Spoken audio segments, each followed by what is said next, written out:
What if you could help others to find the power to heal themselves, physically, emotionally, and spiritually? When I started teaching my classes, it was in 2002, and I was just doing the past life regressions and contacting the subconscious part. But then as the time went on and we found how powerful this was and what we could do with it, a lot of the students began saying, you know, advanced past life regression doesn't really tell what it's all about.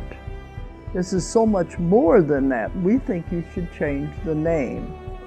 So it was a few years ago we decided to change the name to Quantum Healing Hypnosis Technique.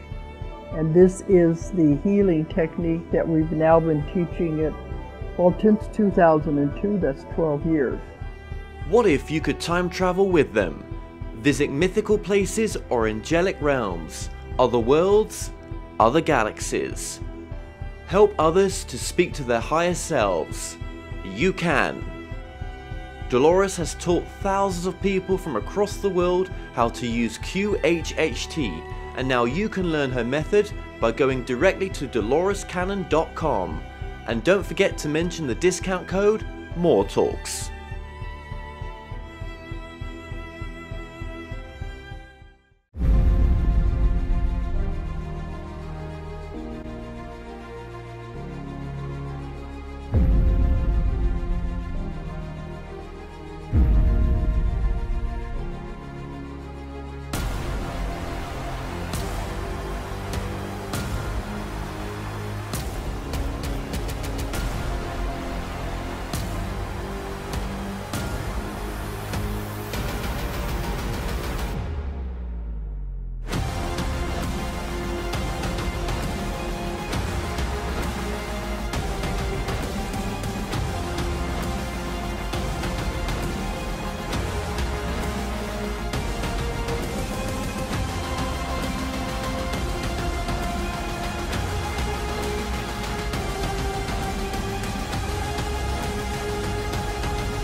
Hi guys, and welcome to another edition of The Kevin Moore Show.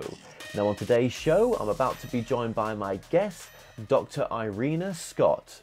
Now Dr. Scott received her Ph.D. from the University of Missouri in psychology, and she also did her post-doctoral research at Cornell University. Now, Dr. Irena has worked for the Defense Intelligence Agency and the Aerospace Center in satellite photography and was a volunteer astronomer at the Ohio State University Radio Observatory. Now, her publications include books and articles in scientific journals, magazines, and newspapers, including as a correspondent for the Popular Mechanics magazine. Now, she served on the MUFON Board of Directors and is a MUFON consultant in psychology and astronomy and field investigation. Her latest book is Sacred Corridors. Dr. Irena Scott, welcome to the show. Well, I'm very happy to be here and thank you for inviting me. Thank you so much for coming back on. I should have said there Dr. Irena Scott because you're a doctor. What was your doctorate in? It's in physiology. My PhD was from the School of Veterinary Medicine at the University of Missouri. Missouri. Yeah. Okay, wonderful, wonderful. So, obviously I've had you on before, And that was a fascinating interview, and I'll put in the description the link to your previous interview that we did. There's so much information that you sort of put out there in the meantime, and it's great to get you back on to discuss your latest book, which is, I'll just give the beginning title of it, it's Sacred Corridors. I think first of all, let's just know a little bit about yourself as well. So just tell us your sort of, what sort of job were you doing prior to retiring and getting into this work?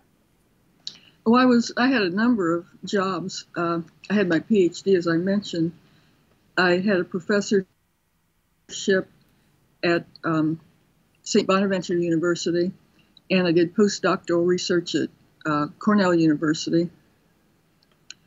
And my master's was from the University of Nevada, and my bachelor's was from Ohio State in astronomy and biology. And I worked several jobs in physiology, and I also worked at Battelle Memorial Institute. And my experience that might be more relevant to UFOs is that I tried to start out in astronomy, which I majored in, but I couldn't get into it because they were male only, all the jobs, and nobody gave me an application. So I went into mapping, cartography, which they were mapping other planets and the moon and things. And then I wound up, after my security clearances and everything, at the Defense Intelligence Agency. And it was worked with satellite photography, where I had to, the position I had was in air order of battle, and you had to, you were supposed to identify all the flying objects over a particular area of Earth. Wow, okay. So, I mean, in that field, you already had a sort of interest in the unexplained a little bit, a bit of an interest in the paranormal, would you say? Just a tiny bit. I had had some UFO experiences, but I didn't think about them for quite a number of years or say anything about them. Right, absolutely. But in your job then, did you, I mean, I suppose you signed the Secrecy Act, did you? Yeah, I had above top secret code word clearances. Okay. And with that clearance, are you breaking anything by, doing the work that you're doing right now? I don't think so, because I haven't said anything specific that would be classified. I've just said general things. Okay, so just talking about what you can legally talk about then, were there anomalies in the skies that were not explainable then? We had one example, and in that case, it was seen right before I entered the section, but I heard all about it. My supervisors turned in a report of a UFO on our satellite photography. And I saw the photography and everything, and it looked like something was definitely there because it was on two missions. And a mission is when the satellite goes around once in 90 minutes. And it was in a slightly different place in the two photographs. But it was definitely something, and I could change its size and things and look at it in stereo. It wasn't flaw in the film. And so my supervisors turned it into the DIA, and their supervisors, whoever they were, said that it wasn't a UFO, that it was a flaw in the film. And it real obviously wasn't a flaw in the film, because there were even two pictures of it. So we had a very unusual response to it, because they were supposed to be the top people and the authorities on identifying what was there. What were some of the sort of bases that you worked at as well? I worked in Washington, D.C. at that position. I had worked earlier in cartography at the Aerospace Center in St. Louis, Missouri. And was that ever a topic of conversation with any of your peers, the whole, unidentified flying object phenomena? I didn't bring it up too much the reason I found out about it was because my sister and I had a sighting, a pretty long involved sighting, and I didn't go around talking about it because I had high security clearances and I was working for the DIA, and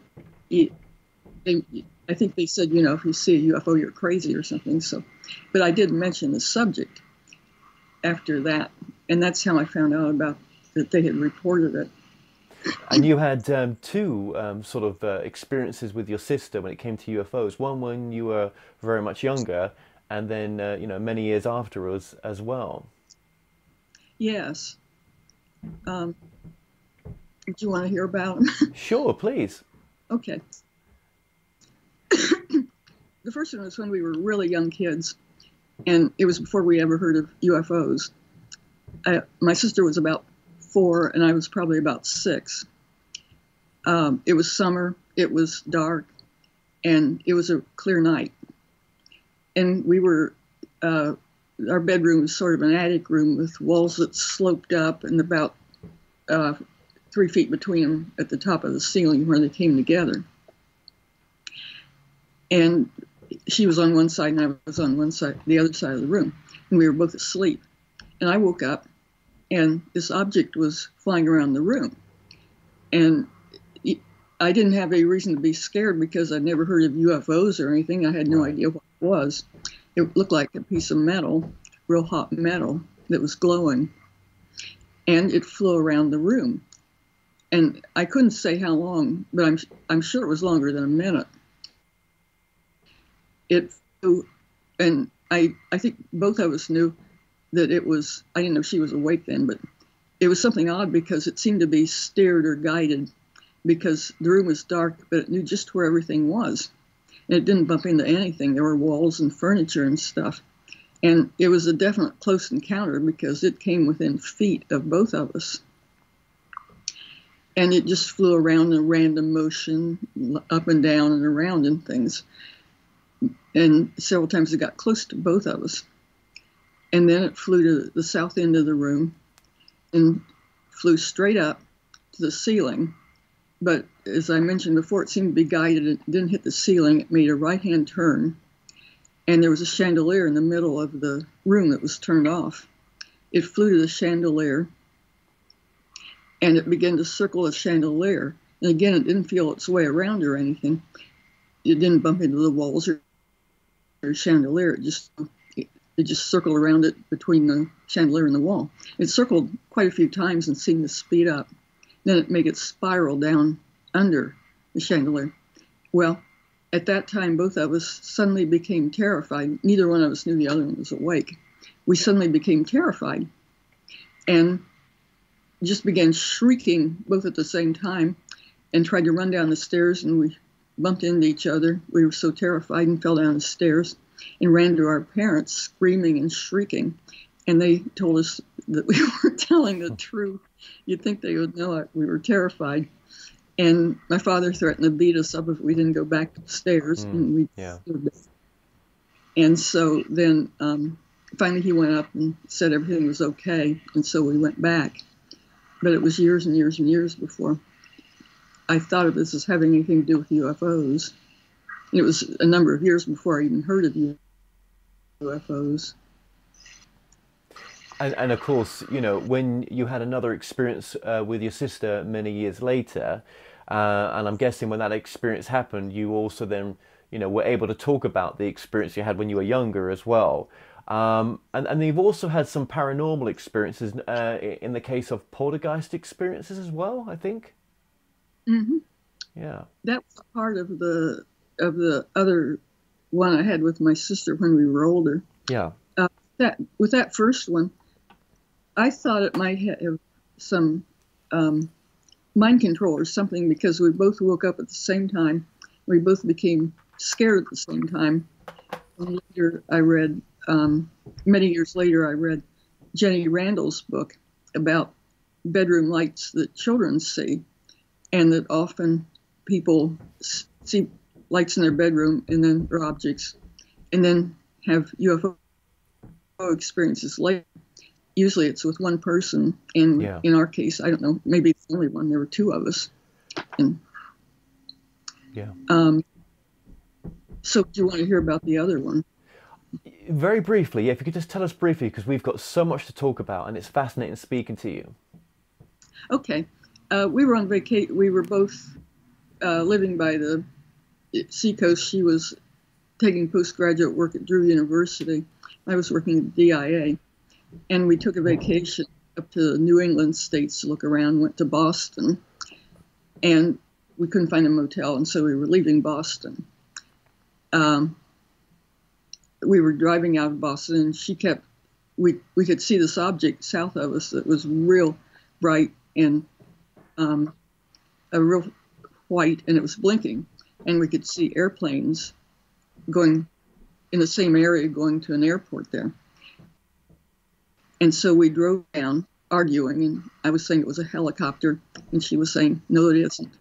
And so, anyway, we drove through, the freeway went through a woods, and there was an object about maybe 50 feet away from us in the woods that was just going through a spectrum of colors.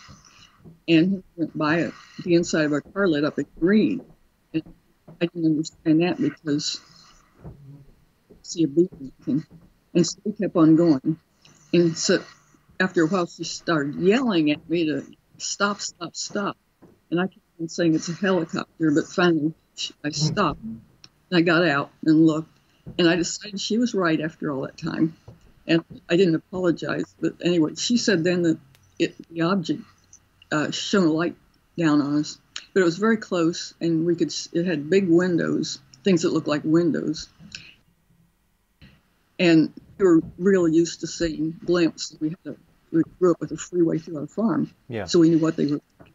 And so I could see what looked like windows, and I could see the inside of it. And I thought, oh, this will be wonderful. I can get the world's only picture of inside of a UFO. Mm-hmm. So a man stopped then, a truck driver, and came and stood beside me and asked what we were looking at. And I pointed. And he turned around in the exact opposite direction and said, I don't see anything. And then he asked the same thing again. He rotated around, said, I don't see anything, and then came back. And then he went back to his truck and kept watching us. And I was intimidated, obviously, but I wanted to get the picture. And so I was able to later get a picture, but not a good one like that. But it was still one that, as a photo interpreter, I could interpret pretty well. And then I was going to turn my car around because I didn't know what direction he would take. So I was going in the next interchange, and he began to follow me. And it was a chase. And if I switched lanes or slowed down or speed up, he stood right on my bumper, showing his bright lights into my mirror, blinding me. And finally we escaped and came back. So I guess that's the... But I had a cultural experience afterwards too. Right. I mean, that must have been one hell of an odd day when you even look back at it now. And when you look back at that experience now, you really still probably can't even understand what that was that you saw. Even after I wrote my book, some other things occurred to me later, and it's just slowly coming to me. But there's a lot I don't understand. Right. I mean, people talk about sometimes when they've gone under regression, they see it as more of an abduction experience sometimes as well. Yeah, well, Bud Hopkins interviewed both of us and interviewed my sister's family and tried to hypnotize me. But he asked for a timetable, and we well might have had missing time.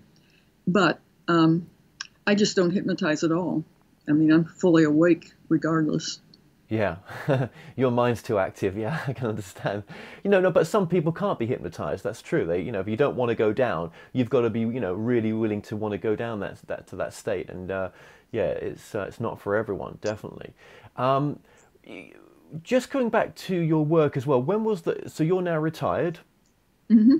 And so your last working sort of job, was that in a sort of intelligence job as well, or?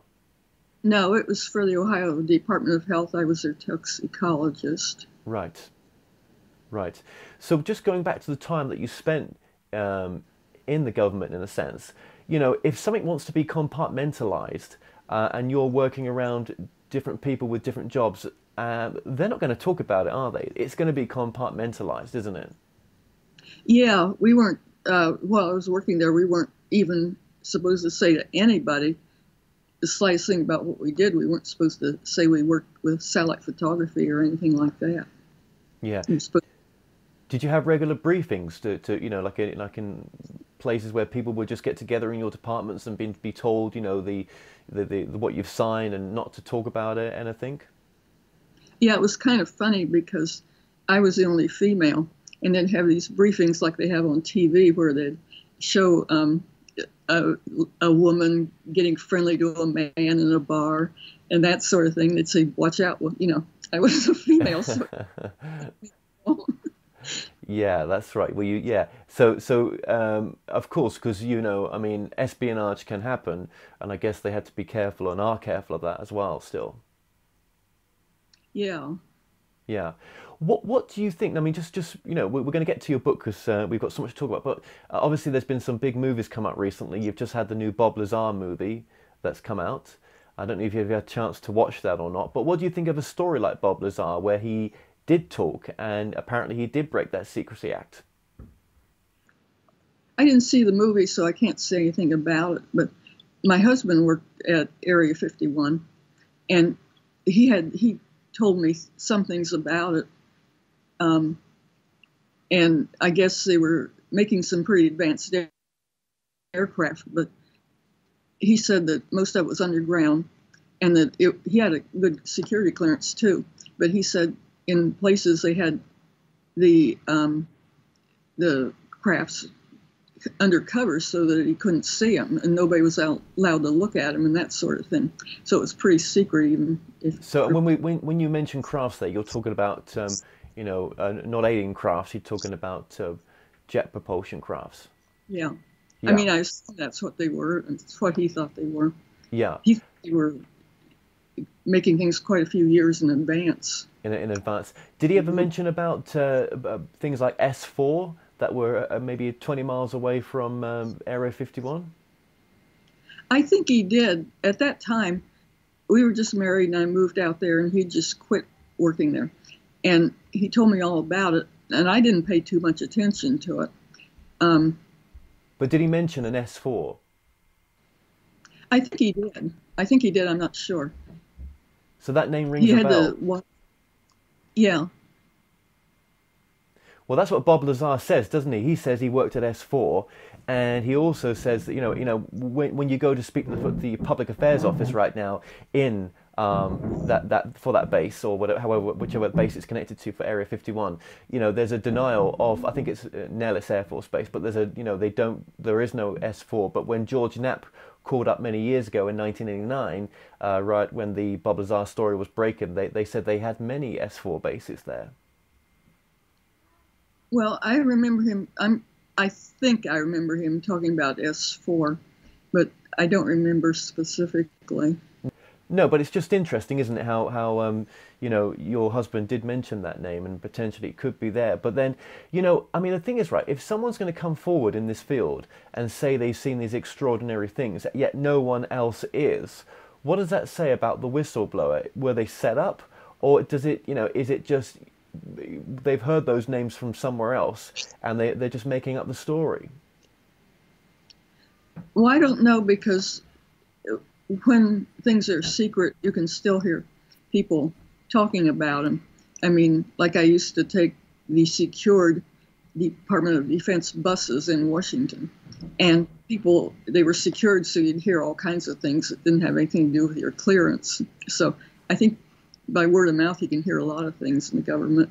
I see. So if you're around people with security clearances and it's the only place where you can talk, then, you know, over lunch or in the bus, people would have talked maybe, and people could have overheard things. Well, that makes a lot of sense.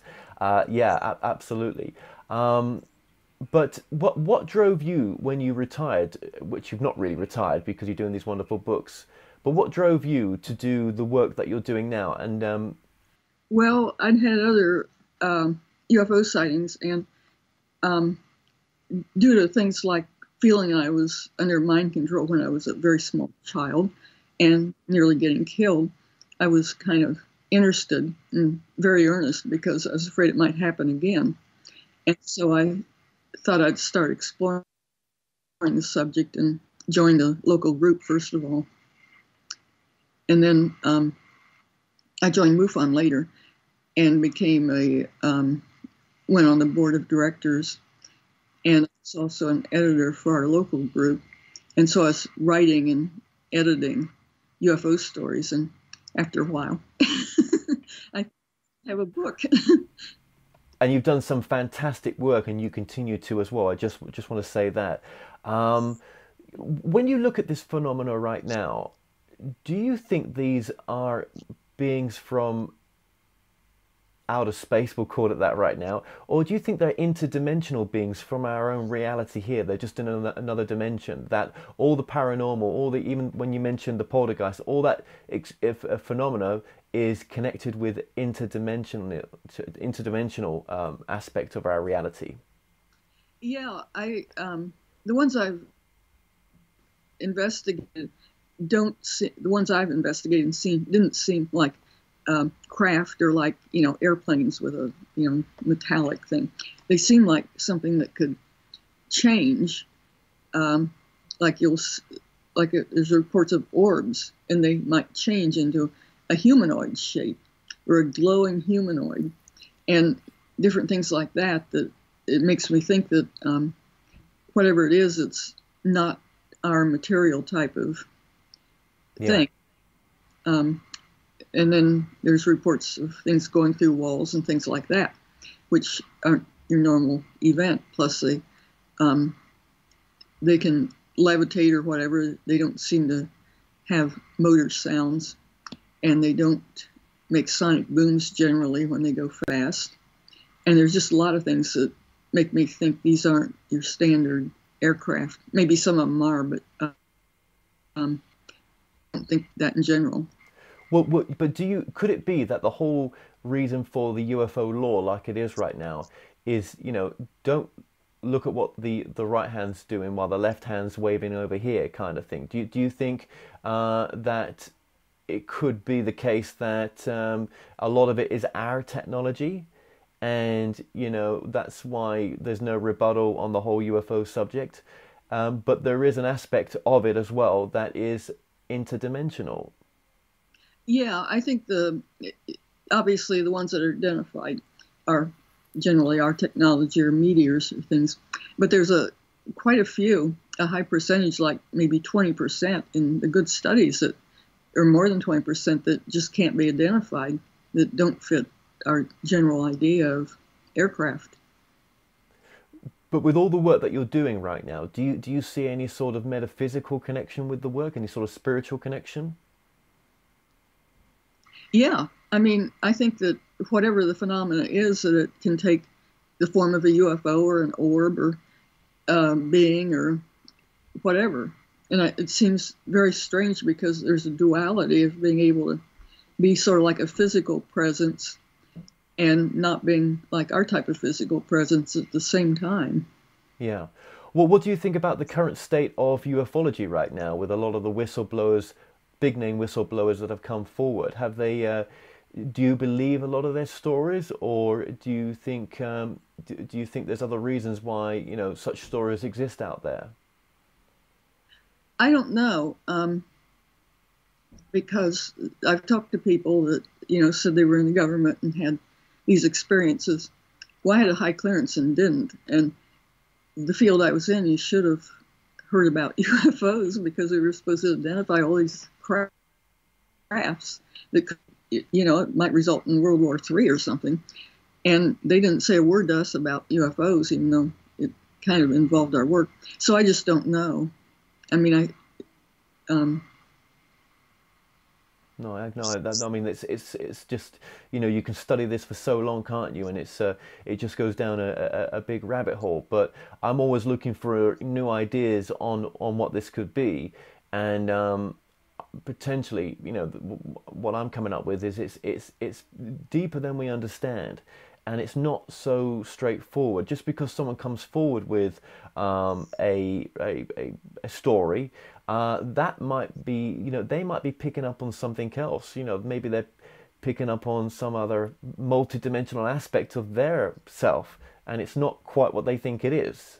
Probably not making a lot of sense what I'm saying, but I'm trying to put something into words that really we don't have the vocabulary for, do we?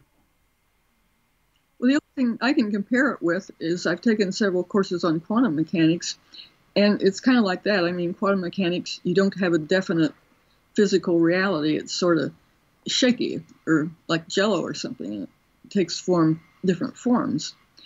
And you can have like an electron in two places at once. It doesn't have a definite location. And it seems like that kind of involves that, which is the future of our physics that, is still very much under study now and not understood.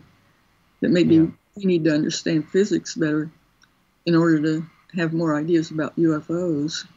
Absolutely. Now, your website is? irenascott.com. Okay, and all your previous books and research and previous interviews are on there as well. So that's coming up on the screen as we speak right now, that website is. What was the main idea, would you say, behind your new book?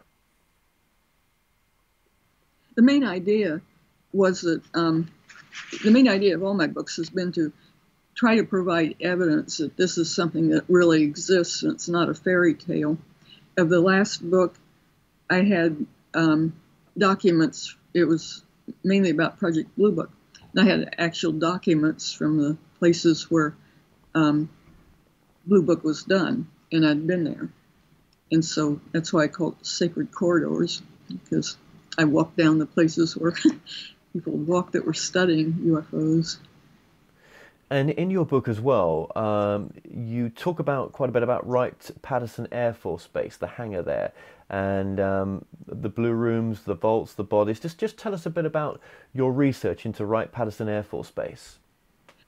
Well, I've been there several times, and it's a mecca of ufology because it was where Project Blue Book took place, and it was supposed to be where the Roswell debris was sent and everything, so it's very involved.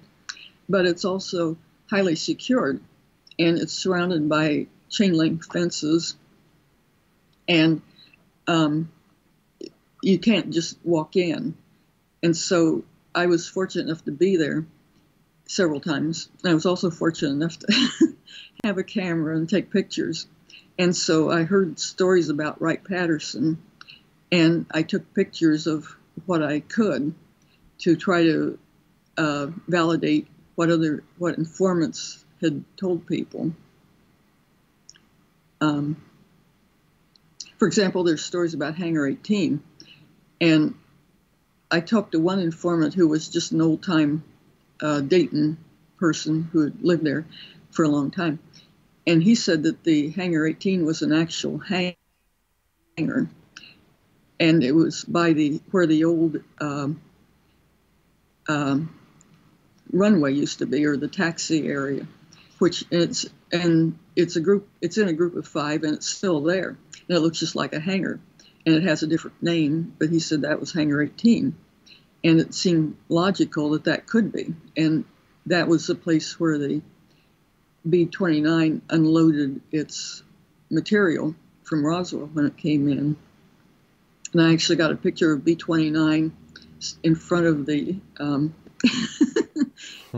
so, try to bring it to true life. But then, no, that's okay. Well, no, I was going to say that. What was your how was your research taking you then into the Roswell case? I mean, do you feel as a researcher that is a true case, that did actually happen? Well, I think there's pretty good proof that something was sent from Roswell to Wright-Patterson, because there was an announcer on the radio who was announcing live on the radio that during the airplane trip, when they took the material to Wright-Patterson, and on air he called somebody at Wright-Patterson and said, "Is the airplane there?" And they said, "No, it's on its way." So that's pretty good smoking gun proof that they sent something to me. And And then there's all kinds of stories around that they sent debris, that they sent UFO debris, and some of the stories say there were bodies and different things.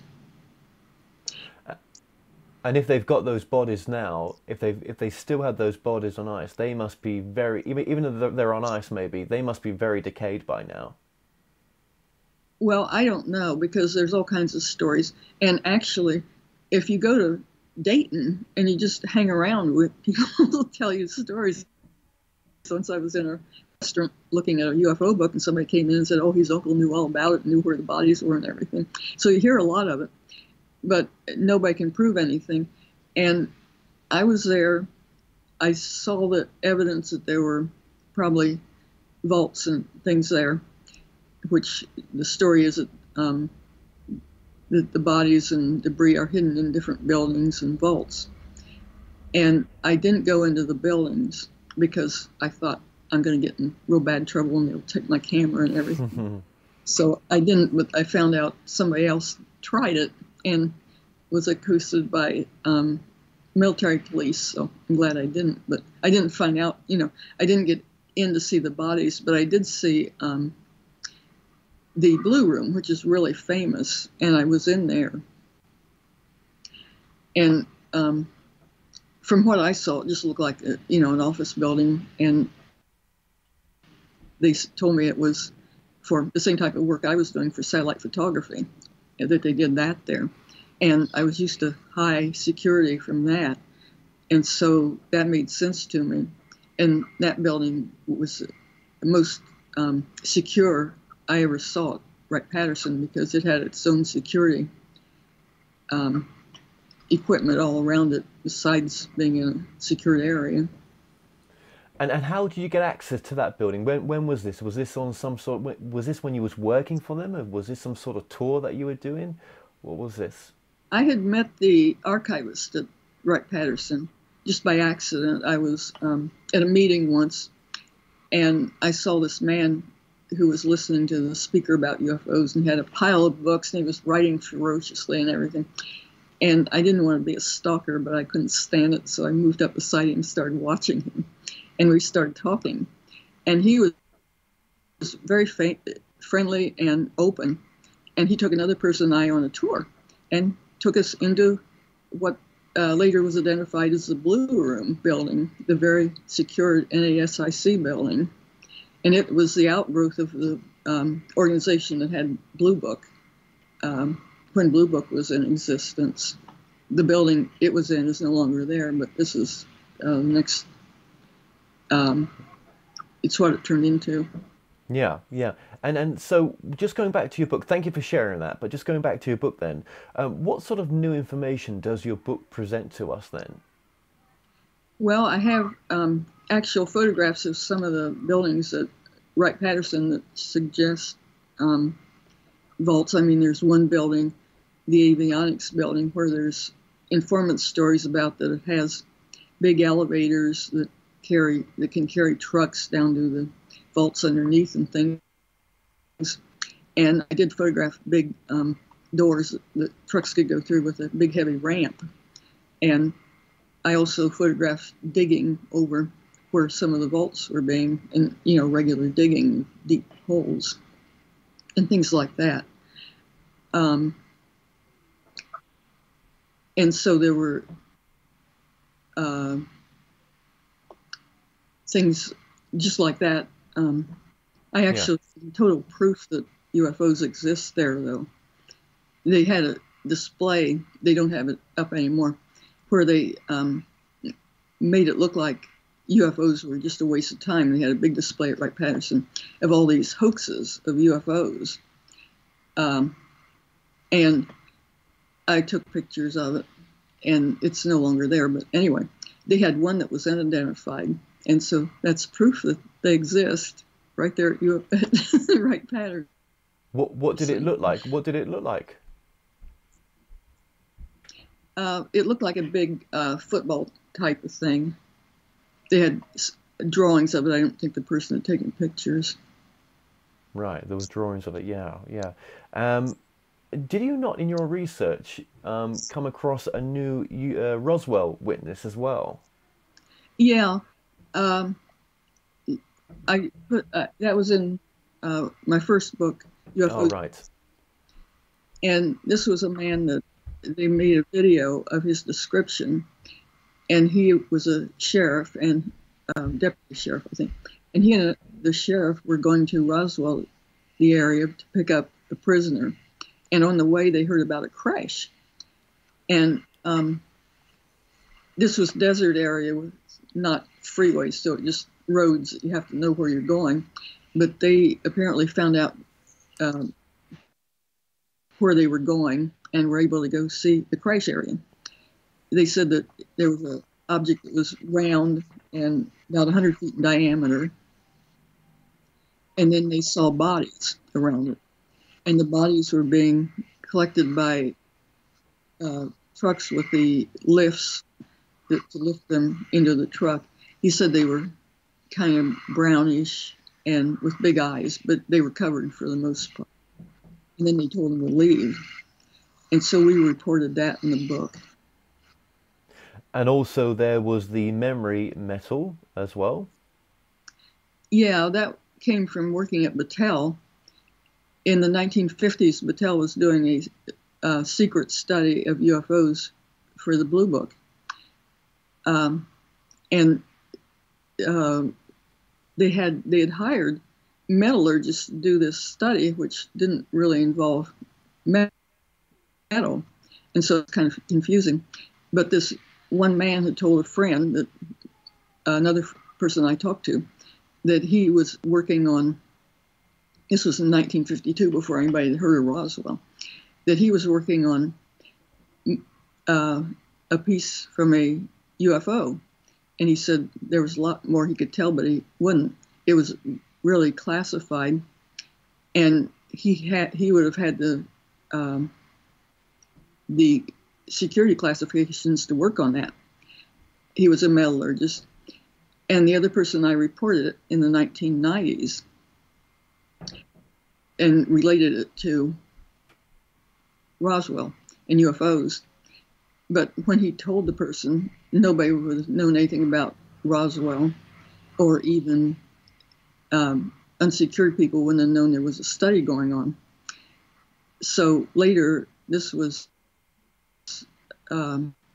Carey and Smith included that in their book, our description. And then people thought it might be memory metal and wrote quite a bit about it. So it was on the internet a whole lot about the possibility that they were studying memory metal there.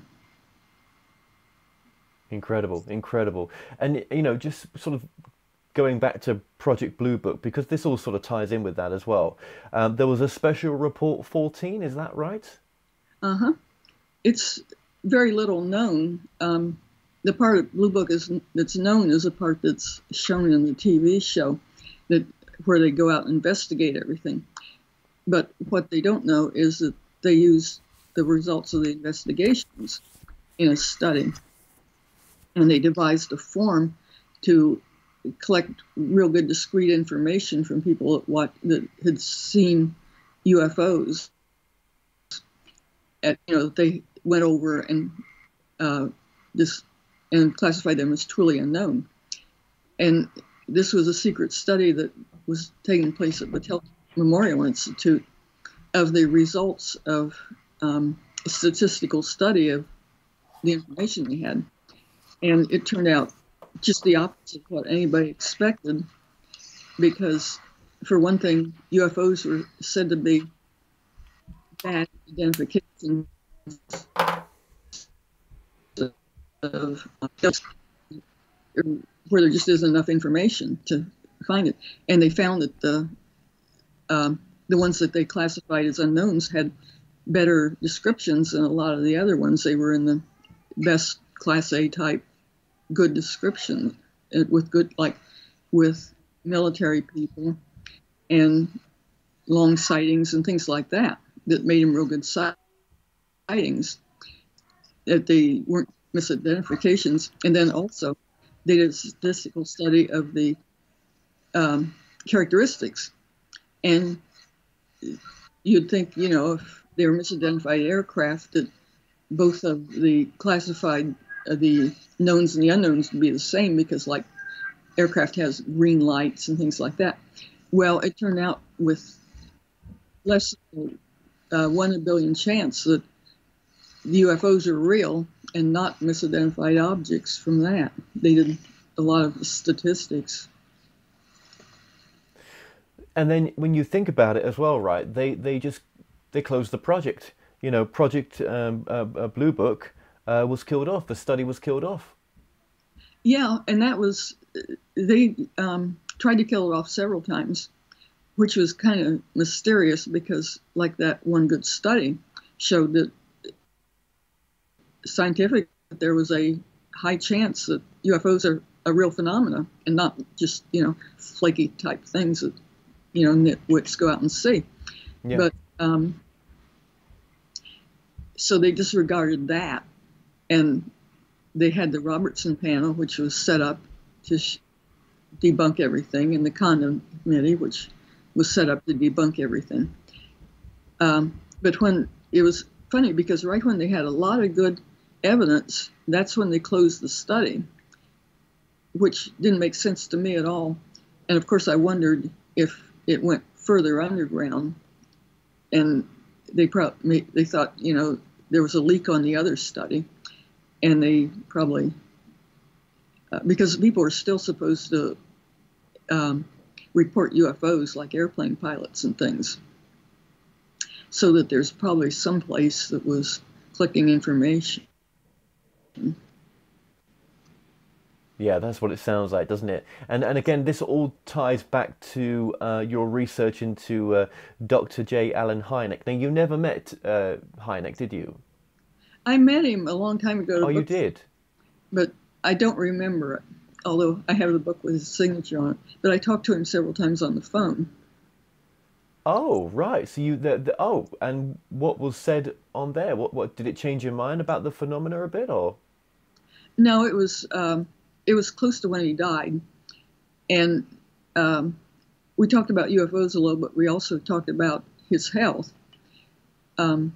He actually invited me to his house not too long before he died, and I couldn't make it, which I was very unhappy about. But I have a number of his letters in my book, his handwritten letters, and they show a lot.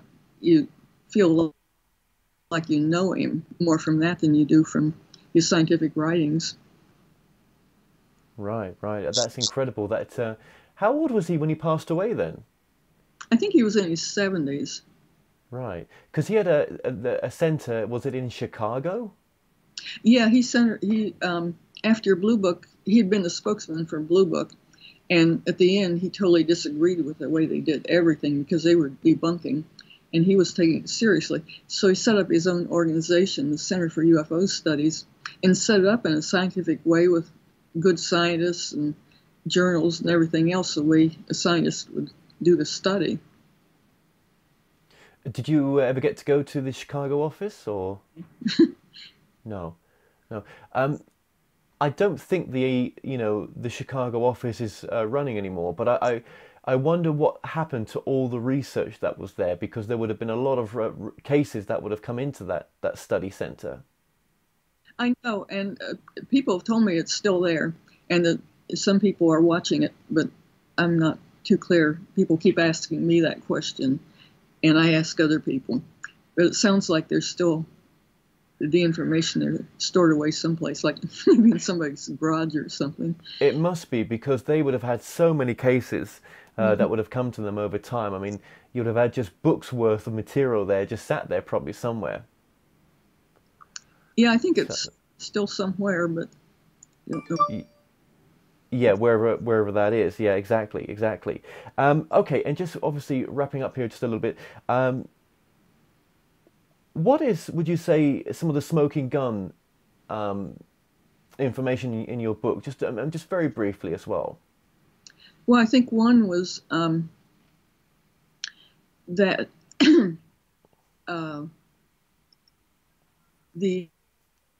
I had information on 3 presidents of Battelle, and one of them, Clyde Williams, had been the president of Battelle during Roswell.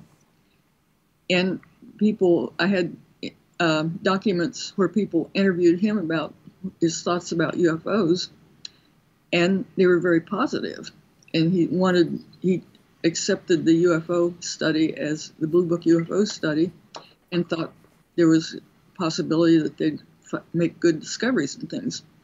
And since he had been the president during Roswell, he should have had an idea of what was going on. And I think if he had been negative about it, that he would have not taken on a study and said, oh, this is all nothing, and not involved Battelle, because Battelle was nervous about it anyway because they didn't want their name associated with UFOs. But he accepted it, and he'd made a number of positive statements about UFOs to people. What do you think about President Dwight Eisenhower and his supposed UFO meetings and stuff like that? Do you think that's, I mean, it can't be proved, can it? I mean, if you go to the Dwight Eisenhower Museum in Kentucky, you know, they have no documentation on such meetings. Yeah, and so I don't know. It's like with the MJ-12, there's no way to ever document it that I know of. Yeah. Where do you stand with MJ-12? I never wasted much time because I thought, you know, I worked with actual government documents and I couldn't find any way to verify them. Right, right. So, absolutely. And to sum up, you know, your many years doing this work and your contribution to it, why is the UFO subject important, and what does it say about the nature of our reality? well, I think it's very important because it may, there's a suggestion that we're meeting another type of life form. Many people think it's from other planets, which it might be, or just some other type of life form. And that may be, you know, the future evolution of humans to meet other forms of life. And so I think people pay attention to that. Also, there's the threat that maybe these are something dangerous that came in with War of the Worlds. So far, they haven't attacked or taken us over that we know about, although they could do it mentally, and maybe they have. And so I think it's something with a whole lot of potential interest. And it's, but for some reason, the government has always presented it as flim-flam. Yeah, that's true. That's true. And do you think that will ever change? I don't know, because it would sort of need the cooperation of the UFO phenomenon itself to prove anything. I mean, like if they had a lot of information, they gave it all out, and they said, well, these exist, and so on. Well, how could they prove it unless, you know, they had a UFO land on command and show everybody that they existed and things? So I think it would be hard to prove things. And, you know, with no sort of mass contact ever being made, and very unlikely that it will be, I wonder what the reasons are behind that as well. It's almost like, to me, it's almost like it gives us the freedom to come up to our own conclusion on what it is without it being forced down our neck. Do you know what I mean? And potentially as well, we are just not ready for that type of contact at all. What's your thoughts? Well, at first it was a War of the Worlds type thing, and military type things where if they found out about UFOs and replicated them, they could take over the world and fight off all the other countries. But so far they haven't done that, so it makes you wonder whether they know that much about them. And I put it in my book that maybe there was something about UFOs that scared somebody in the government and made them decide to hide it or not study it. Although I don't know if that's true, but there was just a possibility that, and there's also a possibility that maybe there's some mind control involved too, of high-level people in the government to hide it some way. So those were just, you know, possibilities. No, I appreciate that, and I appreciate that. So what would you say, Irena, is the most important message of your work? Well, I think that you can study UFO phenomena scientifically, and you don't have to have something land on the White House. There is evidence, and you can study it just as they did with Special Report 14. They did statistics on the observations, and they did a good study of observations and good statistics. And it was excellent science, even though nobody landed on the White House. Yeah, yeah, absolutely, absolutely. And now your book is available from Amazon, and most good bookstores can order it in. And I believe it's available on your website as well? Yeah, on my website, if you just click on the website where the books are listed and just click on the one you want, it'll take it right to Amazon. Excellent, excellent. Well, look, I've thoroughly enjoyed having you on today and doing your first video interview as well. Thank you for being brave enough to do that. And I just, wish you all the best, and look forward to getting you on in the not too distant future. Well, thank you very much. I'm very honored to be here, and even if I didn't know I was going to be televised. Thank you. God bless. Thank you very much.